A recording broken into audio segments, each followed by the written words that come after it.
Hi everyone, and welcome to Shukin Science. In this video, we're going to take a look at the renal system. Now, the renal system primarily includes these organs here, our kidneys. Now, you do have a second kidney, I just didn't picture it, but it would be found over here. And our kidneys are found in our abdominal cavity, kind of towards the back of our bodies. So tucked in behind our small and large intestines, that's where you're going to find these structures. And the role of the kidneys is to take blood from the renal artery. So we have blood arriving to the kidneys through these vessels here.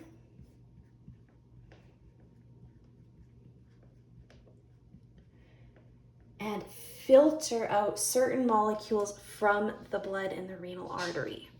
Now, as the filtration process takes place inside the kidney, it's also using oxygen. The kidney tissue, of course, needs oxygen in order to function. And so when blood leaves the kidney, it leaves through this renal vein.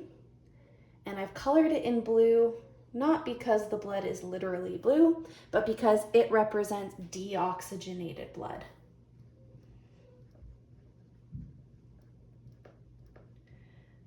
So blood from the heart moves down through the renal artery, enters the kidney performs all these filtration processes, and then blood leaves once again through the renal vein and goes back up to the heart to get reoxygenated. Now, that's the short story. The stuff that gets pulled out of the blood, so all the excess water and solutes that your body decides your bloodstream does not need, it gets moved down into this structure here, known as a ureter. And the ureter will move that filtrate down into the bladder. So by the time all of the excess molecules get pulled out of the blood and enter the ureter, we can basically just call that filtrate urine. So the ureter contains urine. It moves that urine to the bladder to be stored until it's ready to be released through the urethra.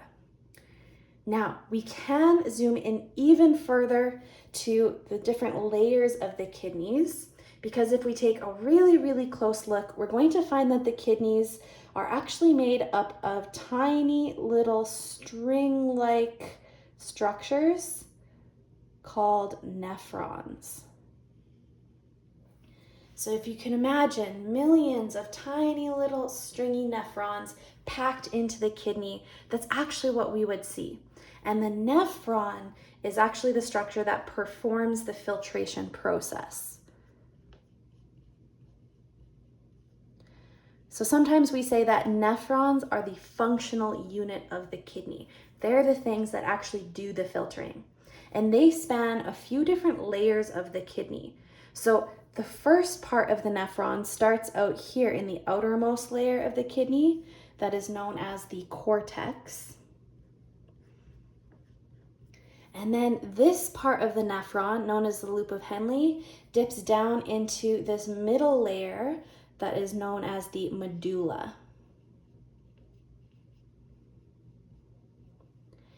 And then those nephrons send all of the stuff they have filtered out of the blood into this centermost region that kind of acts as a big funnel to collect all the filtrate, and it is referred to as the renal pelvis. Now, this big funnel, or the renal pelvis, it actually connects to the ureter. And so the filtrate will make its way through the nephron into the renal pelvis and then get funneled down into the ureter, at which point, like I said, we can start referring to it as urine.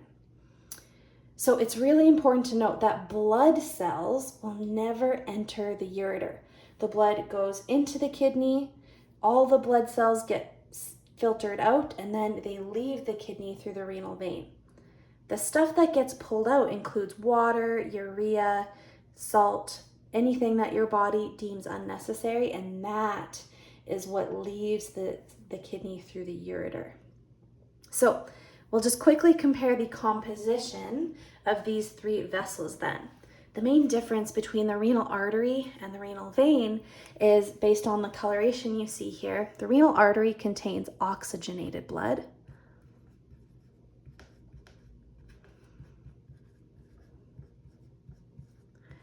Whereas when the blood leaves the kidney, all that oxygen has been taken up by cells within the kidney, and so it is deoxygenated.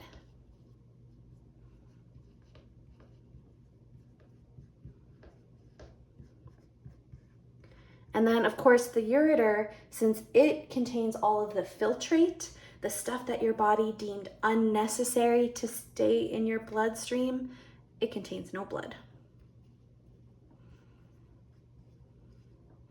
At least if you are healthy and your kidneys are functioning properly, it should contain no blood. That's why you should never see blood in your urine, by the way. Another big difference between the renal artery and the renal vein is because the renal artery is bringing blood from the heart that has yet to reach the kidney, its blood is unfiltered.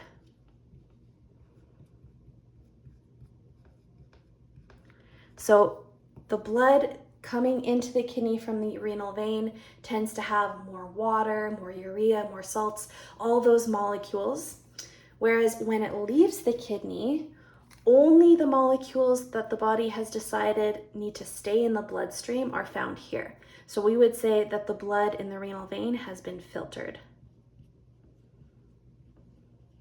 Less water, less urea, and less excess solutes. And then since the ureters don't contain blood, we can really just say it contains most of the water.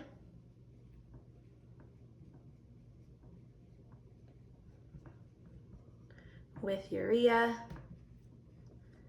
and other solutes.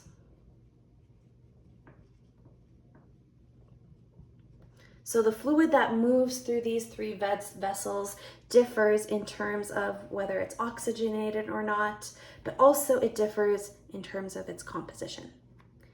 Now, if you'd like to check out my next video, I'm going to zoom way into these nephron structures so that we can talk about exactly how they perform this filtration process. Thanks, everyone.